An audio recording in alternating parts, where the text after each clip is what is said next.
What's going on, ladies and gentlemen? Thanks for stopping in once again. This is Clayton Youngberg coming at you from the #1 website for all things Android, AndroidAuthority.com. Today we've got a head-to-head comparison between the quad-core processor and the dual-core processor located in the Samsung Galaxy S3.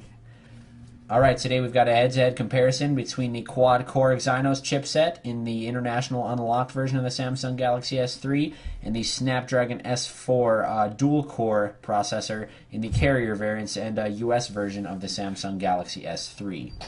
So anyways, I've got a few tests lined up to put these two through the motions. We're going to be playing some Dead Trigger. Both of them I've modded to fully enable the Tegra 3 graphics on the game, so we get the full graphics. We're going to put these under a heavy load, and then we're going to be doing a quadrant test as well as just some transition tests, maybe some web browsing, maybe some camera power.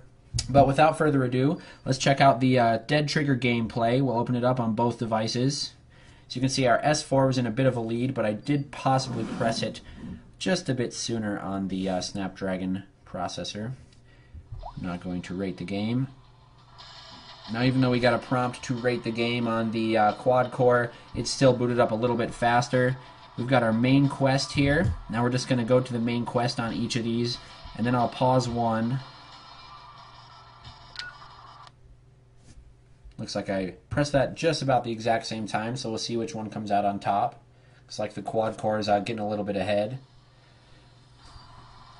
Now anyways, before any zombies come, you can see that the Tegra 3 graphics are enabled. We have our Steam and we have our water. So we will just pause on the S4 Snapdragon, and we'll kill a few here.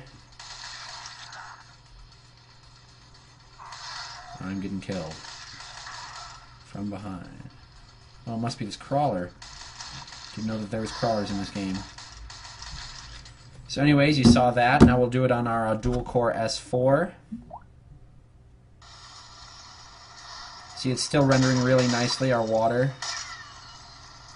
And let's kill these guys. A slight bit of lag right there, but our 2 GB of RAM does well. Especially when multitasking. Now, mind you, I didn't have any apps open before I opened the Dead Trigger application.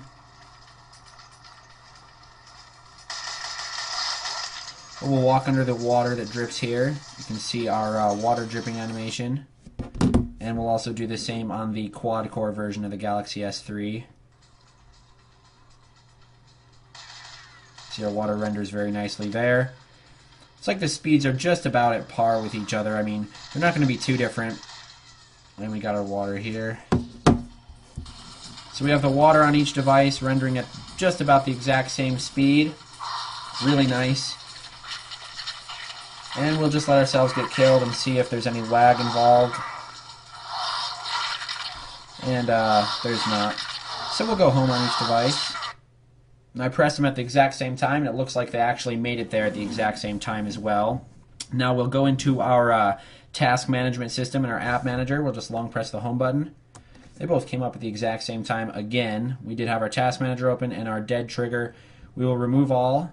And now we'll press once again to go into our task manager. You can see how much RAM is free. Now, of course, the Snapdragon S4 has a lot more RAM. This comes with 2 GB.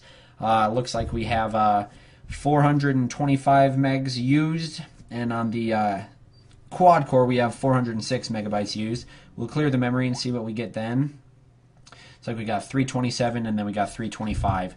So basically it's across the board as far as RAM usage. It's even across the board. But we do have a lot more RAM available on the Snapdragon S4. Now that being said, we'll close our task manager just so there's no running apps. And we'll perform a quadrant test. Now each of these are hooked to the same Wi-Fi network. So let's actually see which one completes the benchmark. And we'll actually watch the entire benchmark and make note of the FPS that it's running at. So, let's do this. Looks like I might have tapped the run benchmark just a little bit sooner on the S4, but we'll see if that makes a difference. Definitely looks like our CPU is going a bit faster on the quad core anyways, on the Exynos chipset. But once we get to memory, we will see a significant boost in the Snapdragon model over the quad core. Looks like we were running at 60 frames per second there. Got 61 here. We had a peak of 66. We have 61. Alright, so when we check out our quadrant tests on each of these, we'll just pop our screens on once again. We got a 5585 on the quad-core model of the Samsung Galaxy S3, and then we got a 4959 on the dual-core. Now, as far as CPU, we got 12,870 on the quad-core, and we got 8,464. So we got a little more than 4,000 more, on the quad-core model. But then as far as memory, we got 7,034 on the dual-core, and we got 4,486. So we got about 2,000 more in memory on the Snapdragon S4. Now our 2D is just about the same. This is still a super, super good score. It still beats out most of the phones out there. So we'll go back. We'll see if we'll see if the two CPUs have an effect on the camera. And we'll actually turn these both to snapshot. And so let's just take a few snapshots. Both just as fast. Camera performance is great. Well, anyways, guys, there was our quick comparison between the dual-core and quad-core variants of the Samsung Galaxy S3. Now, as far as benchmark results go, the quad-core Exynos chipset obviously scored more, but the RAM, the 2 gigabytes of RAM on the dual-core model, bumped it up to just about, in the same tier of scores.